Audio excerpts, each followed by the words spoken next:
성경 말씀을 봉독합니다. 스가랴서 5장 1절에서 4절까지입니다.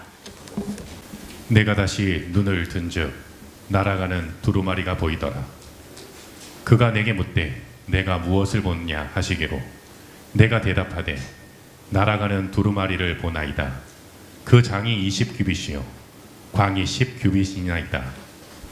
그가 내게 이르되 이는 온 지면에 두루 행하는 저주라.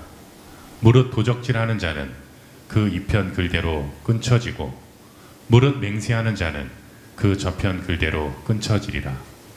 만군의 여호와께서 가라사대 내가 이것을 바라였나니 도적의 집에서도 들어가며 내 이름을 가리켜 망령되이 맹세하는 자의 집에도 들어가서 그 집에 머무르며 그 집을 그 나무와 그 돌을 아울러 사르리라 하셨느니라. 아멘. 네, 이 세상을 바라볼 때 악이 많고 거짓이 많고 부조리가 많고 이런 걸 보면서 많은 사람들은 하나님이 계신다면 어떻게 이룰 수 있는가 하고 못 믿어 합니다. 하나님이 계시다면 어떻게 악이 이렇게 창궐한데도 하나님이 가만히 두고 보시기만 하실까? 옛날부터 그런 생각이나 오해를 많이들 해왔습니다. 그런데 오늘 스가랴가 보니까 어떤 두루마리가 날아다니고 있는 그런 모습을 봤습니다. 그러면서 천사가 스가랴에게 네가 무엇을 보느냐 하기로 내가 대답하되 날아가는 두루마리를 보나이다. 그 장이 10규빗이요. 장이 20규빗이요. 20규빗이면 한 9m 정도 되는 것 같습니다. 광이 10규빗이라고.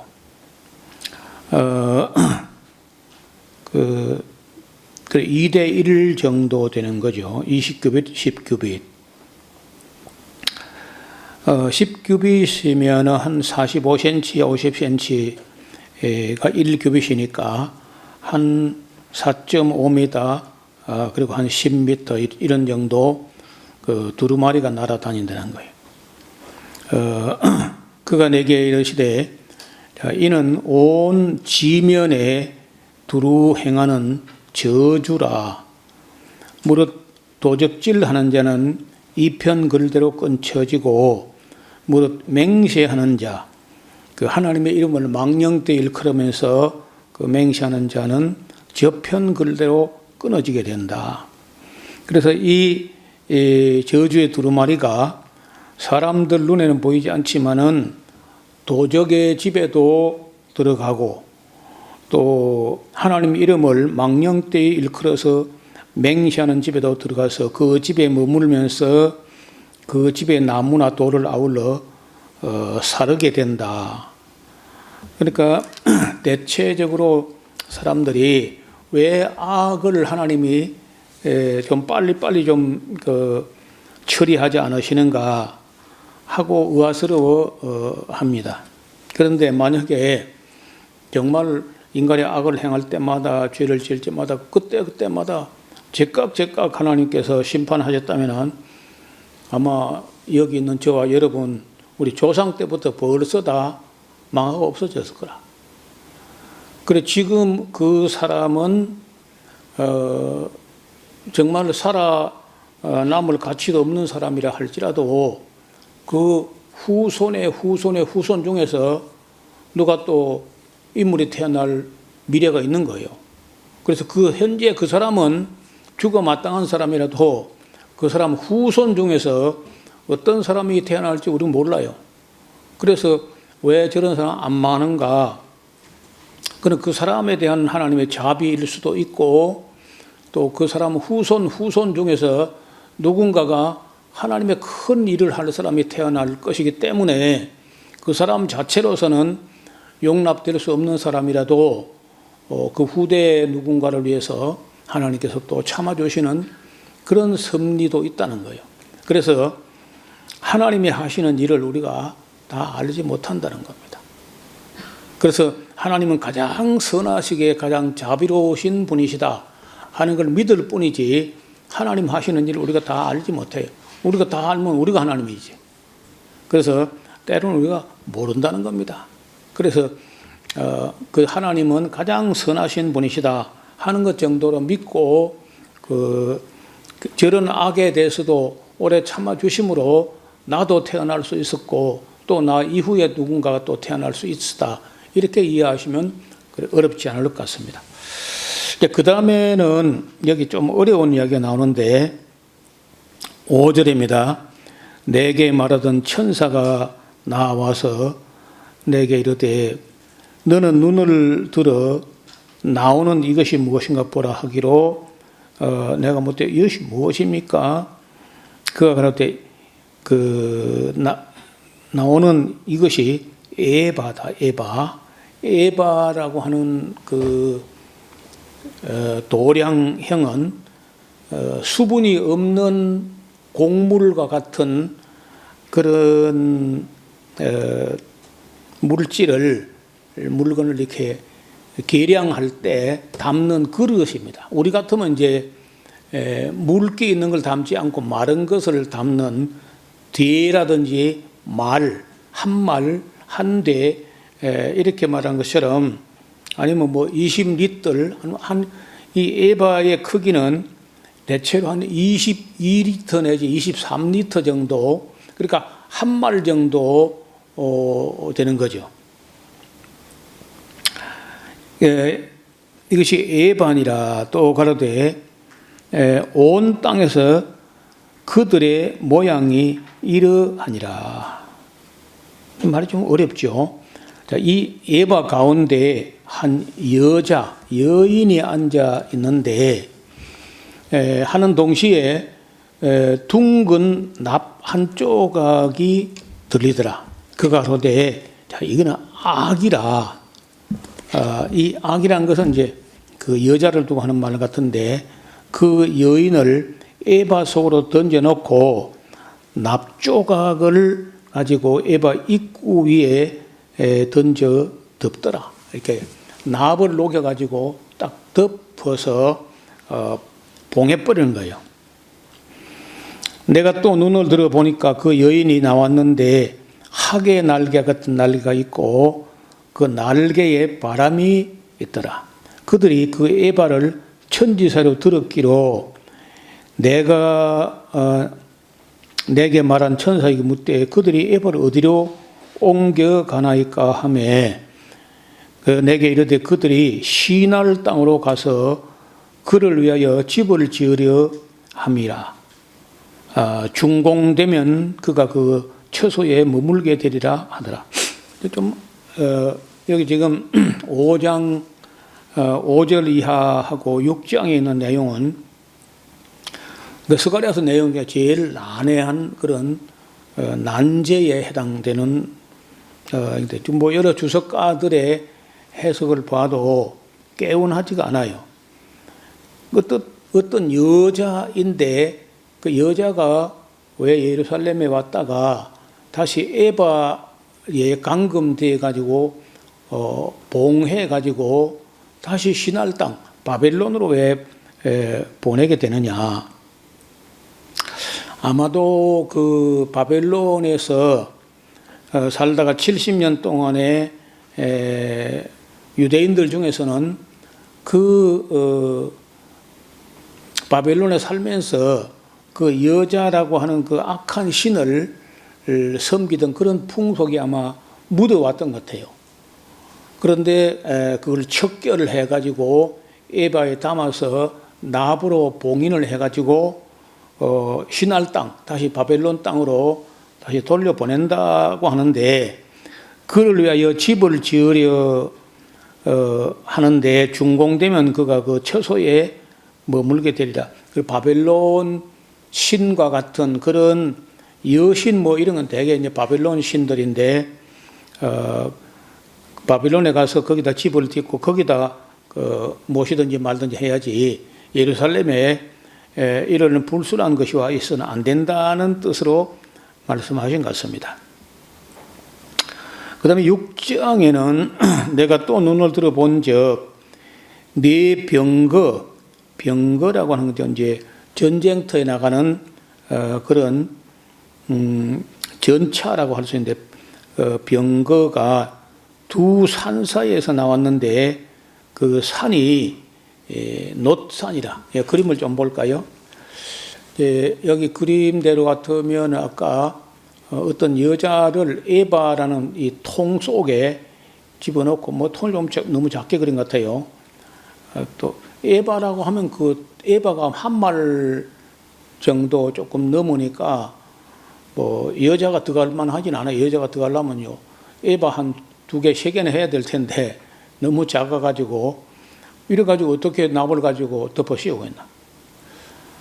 하여튼 이 환상이라는 건 뭐 때로는 그렇게 납득이 안 되는 수가 있습니다. 그리고 이게 여기 있는 두루마리는 두루마리도 누가 너무 길게 그린 것 같아요. 넓이는 너무 좁고 길이 너무 길고 균형이 좀 안 맞는 것 같습니다. 어떻든 이렇게 그림을 그려가지고 이거 천사들 같은데 신할 땅으로 옮겨간다 하는 그런 뜻이고요. 그 다음에 이제 여기 6장에서 이렇게 보면은 5장 6장에서 보면은 그 대원칙이 하나 흐르고 있는데 이것은 뭐 여기뿐 아니라 성경 전체에 일관되게 흐르는 원칙이 있습니다. 그거는 하나님의 뜻은 천하 모든 사람이 진리를 알기를 바라시고 구원에 이르기를 원하시는 거예요. 하나님 소원은 그래요. 그런데 실제적으로 어떻게 되느냐? 실제적으로는 그 구원받은 사람도 많지 않고 택함 받은 사람도 많지 않고 남은 자도 많지 않아. 왜냐하면 무조건 그저 되든 안 되든 숫자만 많이 끌고 가는 게 하는 뜻이 아니라는 거예요. 그래서 베드로라든지 이런 사도들이 물어봤어요. 예수님께 구원 얻는 자가 적으니까 그렇게 물었더니 좁은 문으로 들어가기 힘쓰라. 그 말씀하시기도 하고 또 적은 무리여 두려워 말라. 하나님께서 그 나라를 너에게 주시기를 기뻐하신다. 이렇게 말씀하신 것을 많다 적다고 직접 안 하시고 간접적으로 말씀하셨는데 대체로 보면은 적다는 뜻이에요. 구원 얻는 사람이 수가 얼마 안 된다는 얘기입니다.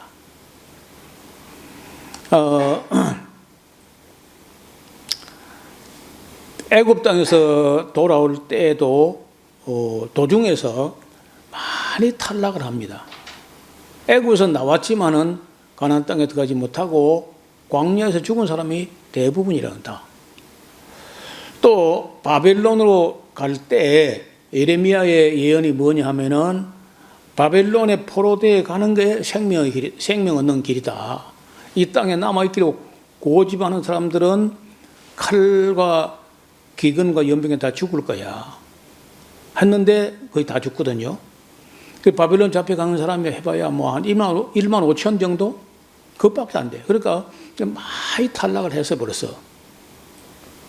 그 다음에 다시 바벨론에서 돌아올 때 이제 복역의 때가 다 찼고 하나님 손에서 배나 받았으니까 이제는 시온으로 돌아가야 된다고 하는데 수많은 사람은 안 돌아왔어. 거기 이제 깨닫고 그 바빌론 포로가 있는 동안에 그 성경도 보고 또 회개하고 돌이키고 이렇게 이제 제2 이사야서나든지 다니엘에게 또 에스겔에게 제대로 배운 몇몇 사람이 돌아온 것뿐이고 특히 여자들은 안 돌아왔어. 또 바벨론에서 돌아올 때 또 많이 떨어진 말이야. 때가. 그리고 이제 좀 있다가 말라기 시대에 보면은 또 신앙 다 팔아먹었어 또. 그러다가 예수님께서 오셨을 때 이미 뭐 잘 나간다 하는 사람들, 뭐 똑똑하다는 사람들, 엘리트급 이런 사람 다 그저 세례도 안 받고 뭐 그 굿이나 보고 떡이나 먹는 그런 사람들이 오병이어 때는 막 5천 명, 남자만 5천 명, 뭐 여자까지 합하면 뭐 몇 만 명 되더니 예수님이 십자가에 못 박힐 때 보니까 12사도까지 다 도망가 버려. 그래가지고 이제 예수님이 성천할 때 보니까 한 500명 남았다는 500명. 그 500명 먹고 다 그냥 또 신앙을 유지하느냐? 그것도 아니야. 또 히브리서 기자의 그 편지를 보면은 거의 다 유대인 중에서 예수 믿고 나왔던 사람들이 옛날 유대교로 다 돌아가 버렸어. 그리고 사도 외에는 뭐 별로 남은 사람이 없을 정도로 얼마 안 됐다는 거예요. 그래서 이 인류 역사상 이렇게 보면은요, 알곡과 쭉정이 그 겨와 밀을 이렇게 갈라내듯이 쭉정이는 계속 날아가게 하고 이렇게 흔들고 저렇게 흔들어서 남은 자만 구원돼. 남은 자만. AD 70년에 예루살렘이 에워싸이는 걸 보고는 산으로 도망하라 하는 말씀을 듣고 도망갔던 사람들은 살았고 거기 있던 사람들은 110만 명 중에 한 10,000명 정도만 로마로 포로 잡혀가고 나머지 다 죽었어. 그 10,000명 로마로 뭐 도망간 사람들 가서 콜로세움 그 건축하다가 또 다 죽고 그러면 세상으로 흩어져 갔던 사람들은 이방에 동화돼 가지고 신앙을 흔적도 찾아보지 못하게 되었단 말이에요. 또 이 마지막 때 하나님께서는 또 유대 땅으로 돌아오게 하신다고 했지만은 또 안 돌아올 사람 상당히 있을 거라. 그래서 이사야서 10장 22절에 보면은 이스라엘이여 내 백성이 바다의 모래 같을지라도 남은 자만 돌아오리니 넘치는 공의로 공의의 법을 적용해버리면 다 회멸되고 작살 나버렸다. 그래서 거의 그 적은 수가 구원받겠다는 거예요. 로마서 9장 27절에 또 이사야가 이스라엘 관하여 외치되 이스라엘 무자손의 수가 비록 바다의 모래 같을지라도 남은 자만 구원 얻는다. 그래서 이래저래 흔들고 까불고 퀴질하고 이렇게 해서 얼마나 남을지 몰라요. 굉장히 소수일 가능성이 있다. 하나님이 소원하는 바는 다 알곡되길 바라지만은 대부분은 알곡이 안 돼요. 다 쭉정이가 되거나 그렇게 깐부기가 되거나 쓸모없는 자가 되고 다 만다는 거예요. 의인은 없는 하나도 없다. 그래서 매우 적은 수가 구원받을 가능성이 있다는 거예요. 자, 6장에 보면요. 내가 또 눈을 들어보니까 네 병거가 두 산 사이에 있는데 그 그림을 조금 볼까요? 두 산이 그림을 봐. 산이 이런 산도 있고 또 이런 산도 있는데 산이 마치 우리나라처럼 수목이 울창한 이런 산이 아니고 노쇠로 뭐 청동이나 노쇠 같은 그런 산으로 보였다는 거예요. 병거가 두 산 사이에서 나왔는데 그 산이 놋산이라. 첫째 병거는 홍마, 붉은 말들이, 둘째 병거는 검은 말들이,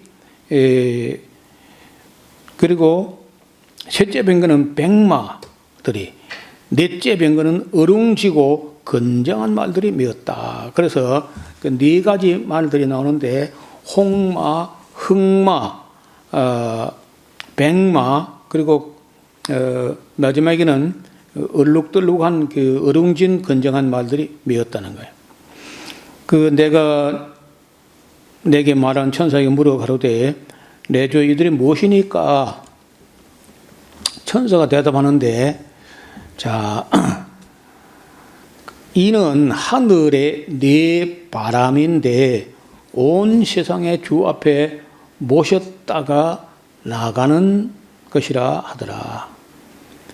흑마가 이게 이제 두 번째 말인데, 흑마가 북편으로 나가매 백마가 그 뒤를 따르고 어룽진 말은 남편 땅으로 나가고 건장한 말은 나가서 땅에 두루 다니고자 하니 그가 가로되 너희는 여기서 나가서 땅에 두루 다니라 하매 곧 땅에 두루 다니더라. 그가 외쳐 내게 일러 가로되 북방으로 나간 자들이 북방에서 내 마음을 시원케 하였나니라. 그렇게 알기 어려운 말들입니다. 그러니까 이 세상을 우리가 육신의 눈, 육안으로만 이렇게 보면은 도대체 이 세상에 하나님이 뭐 함께 하는 건지, 하나님께서 섭리를 하는 건지 말하는 건지 그냥 내버려 놔두는 것 같다.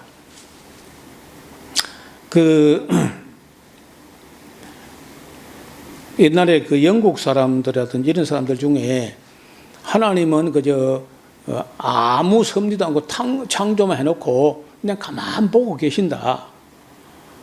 데이즘이라고 하는 이런 사상인데, 마치 그 시계에 테이프를 감아놓고는 테이프 감을 때만 감아놓고 그 다음부터는 내버려 놔두는 것처럼 그렇게 하나님은 간섭하지 않으신다고. 왜냐면 정말 악한 사람인데도 그냥 가만 놔두고 있거든요.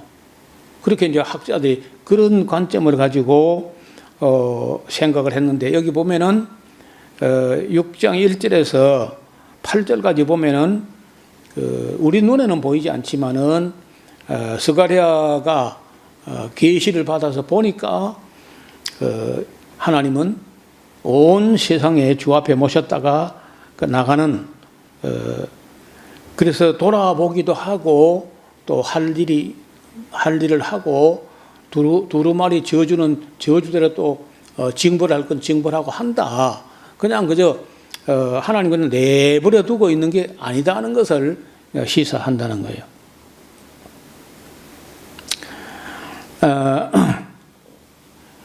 그 다음 9절은 조금 더 어려운 이야기인데, 여호와의 말씀이 내게 임하여 이러시니라. 사로잡힌 자, 이 말은 조금 설명이 필요한데, 사로잡혔다가 1차 돌아온 자 말고 그 뒤에 추가로 또 돌아온 사람들이 있었던 것 같습니다. 사로잡힌 자 중 바벨론에서부터 돌아온 헬대와 도비야와 여다야가 스바냐의 아들 요시아의 집에 들었나니 너는 이 날에 그 집에 들어가서 그들에게서 취하되 은과 금을 취하여 멜류관을 만들어 여호사닥의 아들 대제상 여호수아의 머리에 세우고 고하여 이르기를 만군의 여호와께서 말씀하시되 보라, 순이라 이름하는 사람이 자기 곳에서 돋아나서 여호와의 전을 건축하리라. 이것도 굉장히 어려운 말이에요.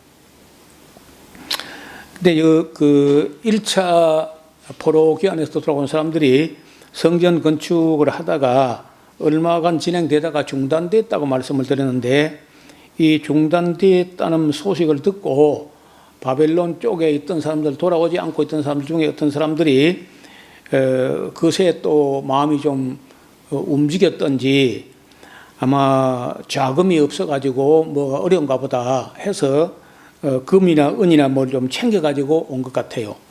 와가지고 헬대와 도비야와 여다야라는 사람이 스바냐의 아들 요시아의 집에 무당 갑자기 바벨론에서 돌아오니까 거처할 곳이 마땅치 않으니까 이 스바냐의 아들 요시아라는 사람 집에 묵고 있다는 거야. 그래서 거기다가 스가랴를 보내가지고 너는 가서 이날에 그 집에 들어가 가지고 그들이 가져온 그 중에서 은과 금을 취하여서 면류관을 만들어 가지고 여호사닥의 아들 대제사장 여호수아의 머리에 세우고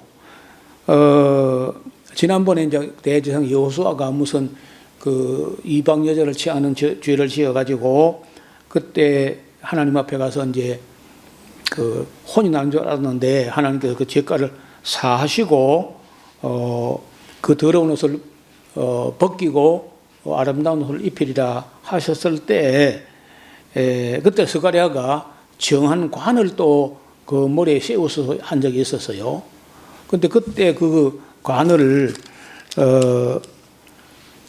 그 관을 머리에 세우며 옷을 입히고 여호와의 사장 곁에 섰더라고 하고 있는데 그 여호수아가 그때 썼던 관이 어떤 관이었는지는 모르지만은 그때 어떤 관을 세웠다고 하는데 여기 다시 은과 금을 가지고 면류관을 만들어서 여호사닥의 아들 대제사장 여호수아의 머리에 세우고 고하여 이르기를 만군의 여호와께서 말씀하시는데 보라 순이라 이름하는 그 순 한 말이 쨈마흐라는 말로 가지라고도 할 수 있고 순이라고 그 순이 아직 경화돼서 목질화되기 전에는요 순이라 그래요. 근데 그 이제 8월 9월을 넘어서면서 한도일을 넘기고 서늘한 바람이 불면은 순이 그 딱딱해지면서 그 껍질이 초록해서 약 젓갈색으로 변하면서 이제 가지가 되는데 어떻든 순이라고 하는 이름하는 사람이 자기 곳은 다윗의 성 베들레헴 혹은 아니 예루살렘이라고 보는데요. 베들레헴이거나 예루살렘. 자기 곳 도산에서 여호와의 전을 건축하리라. 자, 이것은 이제 보통 이 순위를 갖다 누구로 해석하냐면 예수님일 것이다고 이렇게 해석하는데 그 다윗의 자손이 태어난다 해서 그분이 전을 건축한다고 하는데 여러분 예수님은 목수지만은 하나님 성전은 짓지 않았잖아요. 그리고 오히려 헤롯 성전이 지어졌는데 이걸 헐라고 이렇게 말씀하시면서 내가 사흘 만에 일으키려 하니까 이게 무슨 말인지 참 그때 나중에 이제 그 제자들이 해석하는 것은 이 전이라고 하는 것은 예수님 몸을 두고 한 말이다. 여러분 우리도 오늘날 우리 몸을 성전 삼고 성령이 거하신다 그런 말이 있어요. 그런 것처럼 예수님께서 예수님의 영혼이 들어있는 자기 육체를 너희가 헐게 될 것이고 내가 제3일에 부활할 것이다. 그렇게 말씀하신 거라고 해석들을 합니다. 어떻든 하나님이 거하실 만한 참 성전은 나무나 돌로 지은 집이 아니라 성령이 거하시는 전일 것이다 하고 해석들을 합니다. 그래서 이제 그가 여호와의 전을 건축하고 영광도 얻고 그 위에 앉아서 다스릴 것이고 또 제사장이 자기 위에 앉으리니 이 두 사이에 평화의 의논이 있으리라 하셨다. 좀 어려운 말인데요. 아까 그 헬데와 도비야 여다야가 가져왔던 은과 금을 가지고 면류관을 만들었다고 하는데 여기 보면 면류관 우리말로는 어떤 면류관 단수로 되어 있어요. 그래서 금이나 은을 바탕으로 은장식을 한 것인지 은으로 만드는데 금장식을 한 것인지 어떻든 그걸 만들어 가지고 그걸 누가 쓰느냐고 할 때 처음에는 그 여호수아의 머리에 세우고라고 되어 있거든. 아까 본 대로 11절 끝에. 그런데 그거 조금 더 봐요. 제사장이 자기 위에 앉으리니 이 두 사이에 평화의 의논이 있으리라 하셨고 그 면류관을 헬렘과 도비야와 여다야와 스바냐의 아들 해를 기념하기 위하여 여호와의 전 안에 두라 하시는 거예요. 그러니까 대제사장 여호수아의 머리에 세우라고 했다가 그 단지 한번 쓰게 한 후에 다시 그걸 벗어나 가지고 여호와의 전 안에 보관해 두라고 말씀을 하시는 것 같아요.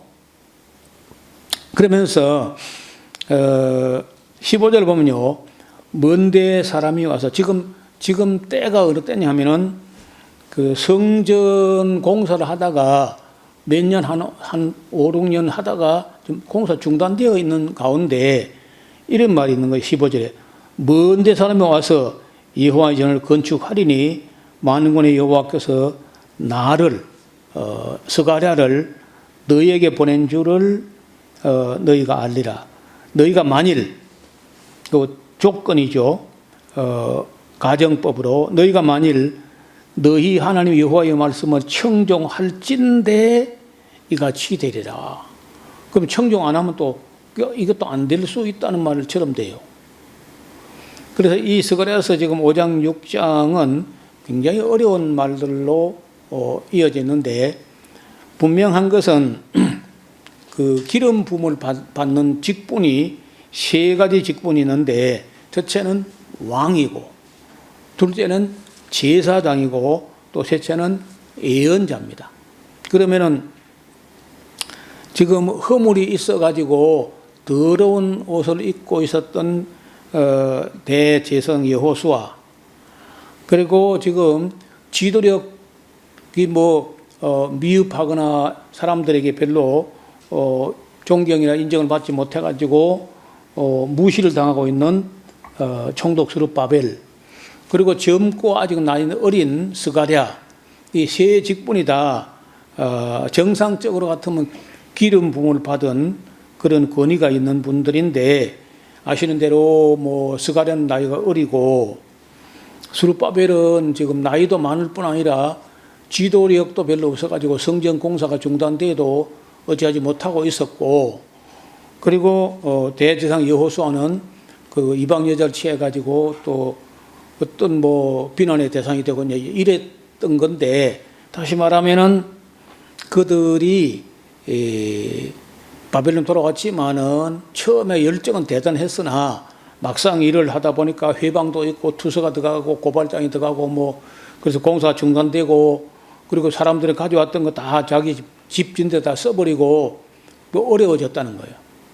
그래서 그래도 하나님 말씀은 너희가 만일 너희 하나님 여호와의 말씀을 청종할진대 이같이 된다고 했는데 그 말도 그렇게 개운하지가 않아요. 그래서 이 스가랴서 중에서도 가장 어려운 부분이 6장 부분이 참 어려운 부분이 있다 이렇게 봅니다. 다른 부분은 그렇게 어렵지 않은데 조금 어려운 점이 있습니다. 저만 어려워하는 게 아니고 여러 그 성경 해석 학자들 주석들도 이 부분은 참 난해하다 이렇게 이야기를 합니다. 그러나 오늘 우리가 신앙을 가진 거하고는 크게 문제될 건 없다고 보고, 그때 그 사람들에게 사람들이 이제 지난번에 잠깐 말씀드린 대로 대제사장 여호수아가 제사장이면서 자기 아내가 바벨론에 살아 있는데도 불구하고 가나안 땅에 와가지고 거기서 이방 여자를 취했다든지, 아니면 스룹바벨이 연세가 있기도 하지만은 그렇게 강력한 지도력을 발휘하지 못한다든지 이렇게 할 때 안 되는 모든 일이 진척 안 되는 걸 두고 지도자가 그 지도력이 없어서 그렇다 이렇게들 하는데, 여기 보면은 여호수아하고 스룹바벨은 오히려 문제가 없는데 국민들이 너희가 잘못했다는 거죠. 만일 너희가 너희 하나님 여호와의 말씀을 청종할진대 이같이 된다. 그래서 절대 스룹바벨이 손으로 그 전지를 놨기 때문에 반드시 스룹바벨이 마친다. 자꾸 안 된다고 하는 사람들이 안 될 거다 이렇게 하는데, 하나님께서는 작은 일의 날이라고 멸시하고 안 된다고 하는 너희 때문에 안 되는 거다. 이렇게 하면서 스룹바벨 앞에 작은 산이나 큰 산이 다 평지가 될 것이다 하고 스가랴는 그 부정적으로 낙심하려고 하는 사람들에게 얼마든지 하나님의 신으로 가능하다 하는 얘기를 하고 있는 겁니다. 7장, 8장도 매우 중요한 내용인데 읽어 오시면은 다음 시간에 같이 나누도록 하겠습니다. 하나님 아버지, 오늘 읽었던 말씀은 우리가 읽기에 다소 어려움이 있습니다. 그러나 큰 일이든 작은 일이든 마음을 다하고 성품을 다하고 힘을 다하여 하나님 앞에서 최선을 다하기만 하면은 하나님께서는 또 성령으로 역사하셔서 사람 눈에 안 될 것 같이 보이던 일도 얼마든지 이루어진다는 말씀을 하신 것으로 이해합니다. 또 사람들 눈에 보일 때는 하나님이 아무 섭리도 하지 않는 것 같고 돕지도 않는 것 같고 또 악한 사람도 심판도 하지 않는 것 같지만은 그러나 저주의 두루마리는 여전히 날아다니고 있고 또 하나님께서 세상의 하나님 뜻을 이루기 위해서 온 세상의 주 앞에 모셨다가 나가는 말들이 있다는 것도 우리에게 보여주셨습니다. 우리 육신의 눈으로 보이지 않지만은 하나님께서 이 역사를 다스리시는 그 은밀하고 세밀한 손은 항상 움직이고 있고 또 하나님은 졸지도 주무시지도 않기 때문에 하나님 하시는 우리가 때로는 우리가 이해할 수 없지만은 하나님은 언제나 그 뜻을 이루어 가신다는 것을 우리에게 알려주셨나이다. 우리가 항상 믿음을 가지고 우리 할 수 있는 최선을 다하는 우리 모두가 되게 하여 주옵소서. 예수님 이름으로 기도드리옵나이다. 아멘. 마음을 다하고 성품을 다하고